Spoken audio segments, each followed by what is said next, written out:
Wala ka pa ba maisip na lutuin ngayong hapunan? Tara at subukan mo itong version ko ng pinakbet. Sobrang dali lang lutuin, healthy at napakasarap. Tara at samahan niyo ako magluto. Mga sangkap: ampalaya, talong, kalabasa, okra, sitaw, siling green, luya, sibuyas, kamatis, bawang, paminta, bagoong isda, karne ng baboy at chicharon. Sa isang kaserola, magpainit ng mantika. At habang pinapainit natin yan, shout out kay Ma'am Dolor Villanueva. From United Kingdom, mag-ingat ka palagi dyan. Maraming salamat. Gisahin ang bawang, ang luya, at isunod ang sibuyas. Gisahin ng mahusay. At isunod mo na din ang karne ng baboy. At ilagay ang kamatis.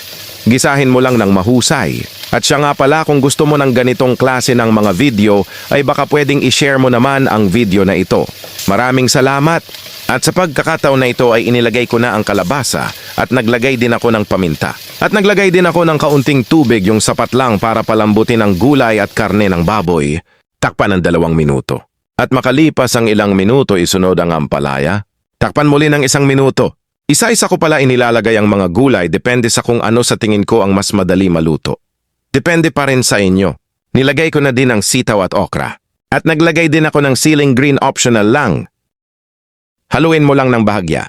Kung umabot ka hanggang dito ay baka pwede mo naman i-comment kung taga saan ka para naman ma-flex kita sa susunod na video. Maraming salamat!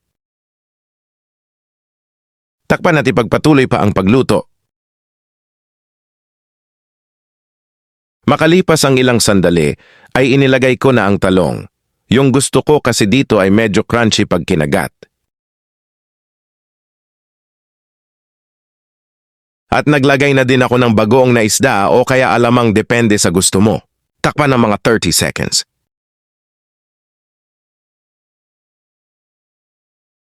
At pwede mo na ilagay ang chicharon ng baboy. At pwede na yan! Luto na ang ating pinakbet, sobrang sarap at masustansya, napakadaling lutuin. Kaya ikaw, ano pa ang hinihintay mo, magluto ka na din ng ganito. Tignan mo naman yan, sobrang nakakatakam. At kung nanonood ka pa rin hanggang ngayon ay baka pwedeng i-like mo ang video na ito at mag-subscribe ka na rin. Maraming salamat!